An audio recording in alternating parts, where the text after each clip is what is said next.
YI, warga Jalan Pangeran Ratu yang kedapatan ngawak celurit di lorong kemas 8 Ilir oleh tim hunter ke Polrestabes Palembang, diamankan di Polrestabes Palembang guna jalani pemeriksaan lebih lanjut.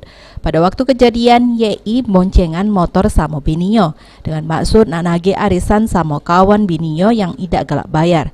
Sehingga menurut YI dia ngawak celurit yang disimpan juru jok motor. Nah, asyo juru perjalanan ke rumah kawan bininya, anggota hunter Polrestabes Palembang yang lagi patroli langsung nyetop ke motor YI. Dari penggeledahan ditemukanlah celurit tersebut. Ini ditemukan pas saat patroli hunting di lorong kemas di daerah Kecamatan Ilir Timur 2. Nah, jadi saat itu tersangka kan mengendarai motor, karena mencurigakan langsung kami berhentikan, kita periksa, ditemukanlah satu buah celurit di bawah jok motornya. Di lokasinya dan? Di lokasi lorong kecil itu. Lorong kecil. Lorong kecil, 9 Ilir daerah 9 Ilir. Dan lorong kemas. Lorong kemas. Ditemukan apa badan di situ? Jadi ditemukan cuma satu bilah senjata celurit itu, senjata tajam bentuk celurit. Nah, langsung kita amankan, kita bawa ke Polres.